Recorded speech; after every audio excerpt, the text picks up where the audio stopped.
High বন্ধুরা, Muscat homemaker থেকে আমি রূপা নিয়ে চলে এসেছি খুব সুন্দর একটা ব্লগ। কেমন আছো তোমরা সবাই? আমরা তো বেশ আছি। আজকে দেখো, এই গরমে যত তোমরা ছোট মাছ খাবে তত শরীরের জন্য ভালো। তাই আজকে আমি তোমাদের কাছে নিয়ে এসেছি একদম ছোট ছোট মৌরলা মাছের সিম্পল একটা রেসিপি। তো সেটা কিভাবে রান্না করব সেটা দেখতে হলে বন্ধুরা অতি অবশ্যই আমার সাথে থাকতে হবে। আর ভিডিওটা একদম স্কিপ করবে না। যারা পুরনো বন্ধু আছো তারা তো পাশে আছোই, আর নতুন বন্ধুরা প্লিজ চ্যানেলটাকে সাবস্ক্রাইব করে পাশে থাকা বেল আইকনটা প্রেস করে দিও, যেন নিত্য নতুন ভিডিও তোমরা পেয়ে যাও। তো এই মাছটা আমি কিভাবে রান্না করব আর কি কি দিয়ে রান্না করব চলো দেখে নিই। তোমরা তো মাছটা দেখলেই।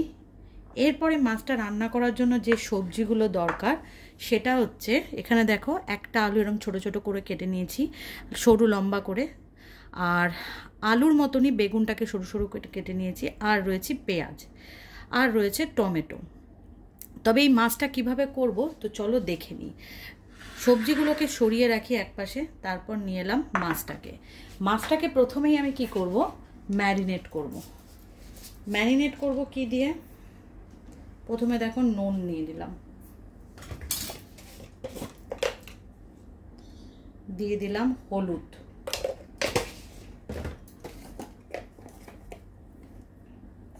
দিয়ে দিলাম লঙ্কার গুঁড়ো, আর দিয়ে দেব 2 টেবিল স্পুন মতো সাদা তেল। এইবার কি করব, হাতের সাহায্যে খুব ভালোভাবে এই মাছটাকে ম্যারিনেট করব। অনেকেই আছো একবারে মেখে ঝুঁকে বসিয়ে দাও, কিন্তু একবারে মেখে ঝুঁকে না বসিয়ে একবার এইভাবে তোমরা খেয়ে দেখতে পারো, অসাধারণ লাগে। তো চলো, তো এইভাবে আমি ম্যারিনেট করে প্রায় আধা ঘন্টা মতো রেখে দেব। তো তারপর কি কি করি চলো দেখতে থাকো। দেখতে পাচ্ছ এইভাবে ম্যারিনেট করে নিলাম মাছটাকে। চলো গ্যাসে ফ্রাইং প্যানটা বসিয়ে গ্যাসটা অন করে দিলাম। তারপর এর মধ্যে অ্যাড করে দেব তেল।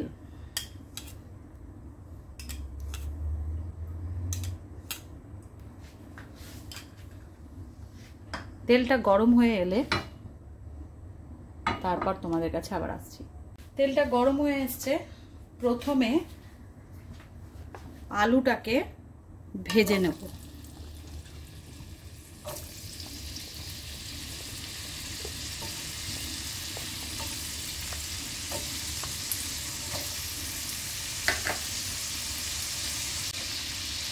আলুটা ভাজার জন্য দিয়ে দিলাম নুন,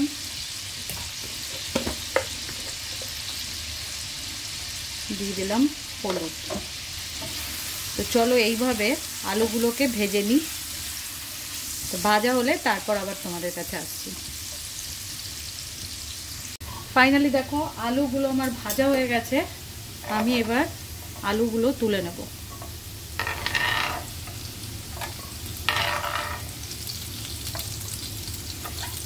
ঠিক এই তেলেই, এর মধ্যে নুন হলুদ সবই দেওয়া আছে, এই তেলে আলুগুলো ভেজে নেওয়ার পর আমি এর মধ্যে অ্যাড করে দেব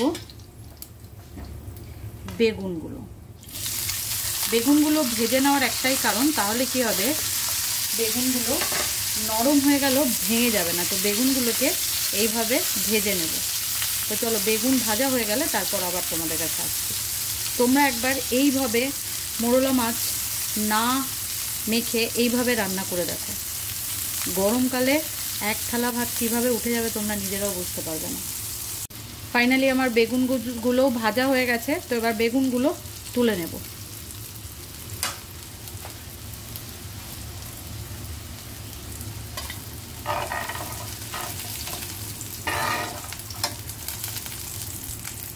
দেখতে পাচ্ছ বেগুন ভেজে তুলে নেওয়ার পর ওই তেলেতেই আমি কালো জিরে ফোড়ন দিয়ে দিলাম।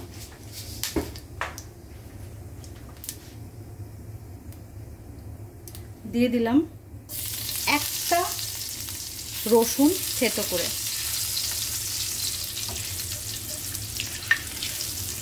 রসুনটা থেকে হালকা গন্ধ বেরোলেই অ্যাড করে দেবো পেঁয়াজ।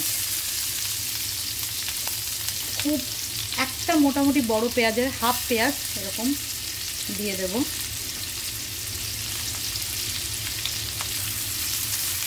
এরপর ভালোভাবে নেড়ে চেড়ে পেঁয়াজটা লাল হওয়া পর্যন্ত অপেক্ষা করব। তো চলো পেঁয়াজটা ভাজা হলে আবার তোমাদের কাছে আসছি। অ্যাড করে দেবো কেটে রাখা টমেটো।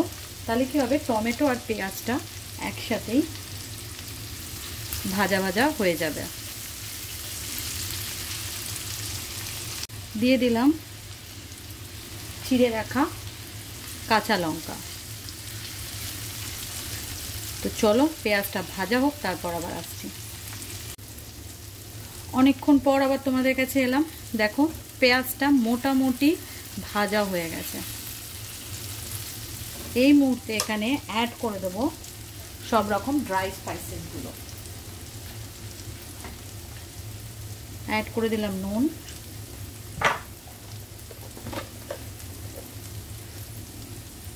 পরিমাণ মতো হলুদ,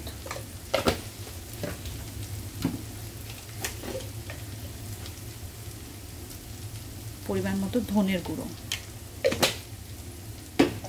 আর অ্যাড করে দেব কাশ্মীরি রেড চিলি পাউডার। এর মধ্যে আমি কোনো ঝাল লঙ্কা ইউজ করছি না, কারণ অলরেডি এর মধ্যে কাঁচা লঙ্কা অ্যাড করা আছে। এরপর দিয়ে দেবো অল্প পরিমাণ জল, দিয়ে মশলাটা ঠিক এইভাবে কষিয়ে নেব।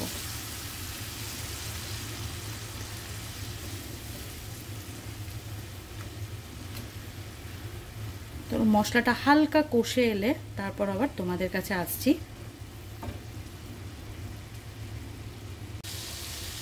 এইবার দেখো মশলাটা বেশ কষে এসছে।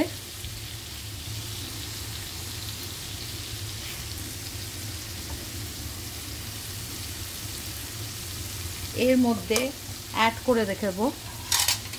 করব ভেজে রাখা বেগুন আর আলুটা।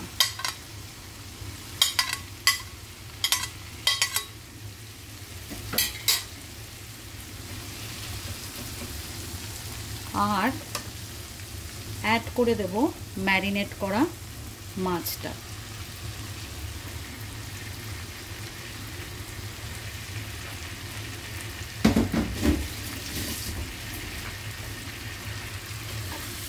তারপর খুব ভালোভাবে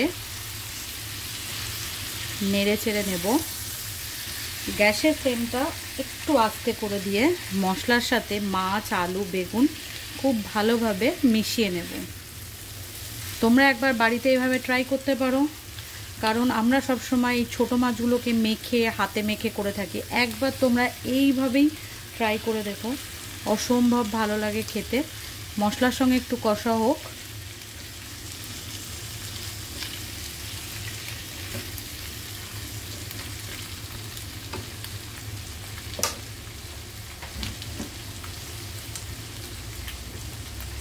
মাছের যে বাটিটা মাছটা যে বাটিতে মেখেছিলাম,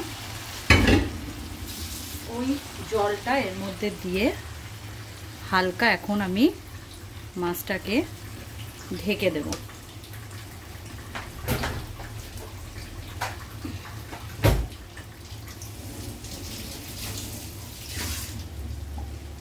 চলো মাছটা ধীরে ধীরে হতে থাকুক, আবার পরে তোমাদের কাছে আসছি। এইবার চলো দেখে নিই মাছটা কতদূর হলো।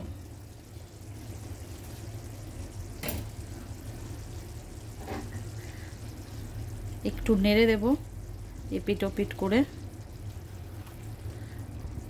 মাছটা থেকে কিন্তু অনেকটাই জল ছেড়ে এসছে।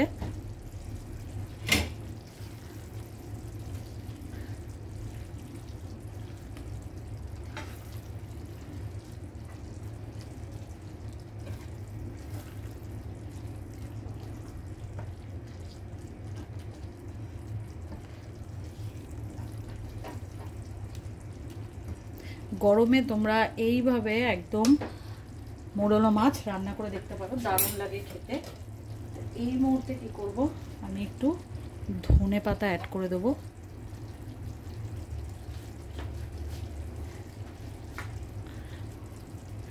করে আবার ঢাকা দিয়ে দেবো।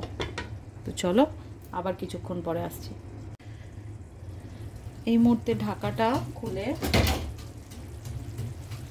অ্যাড করে দেবো 2-3টে কাঁচা লঙ্কা, তারপর একটু ধনেপাতার সাথে এটা একটু নেড়ে ছেড়ে নেব। দেখবো কতটা হয়েছে, দেখে বুঝতে পারছো মাছটা কিন্তু বেশ হয়ে এসছে।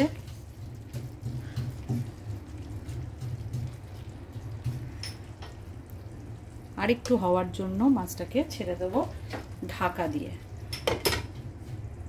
চলো এবার দেখে নিই মাছটা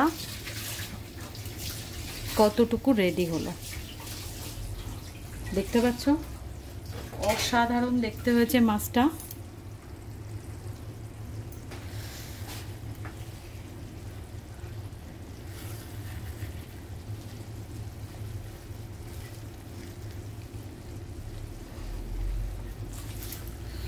একটু নেড়ে চেড়ে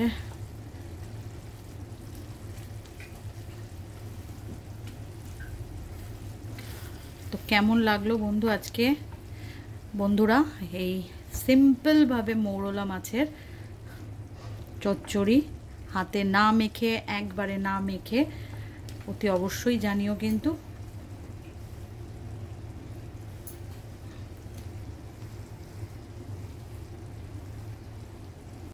ফাইনালি গরমকালে এইভাবে মৌরলা মাছ রান্না আমার একদম রেডি বন্ধুরা।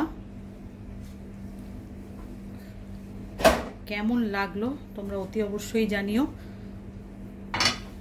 যদি ভিডিওটা ভালো লেগে থাকে ভিডিওটা ছেড়ে যাওয়ার আগে like, comment, share and subscribe করতে একদম ভুলো না। Thank you for watching. Tata.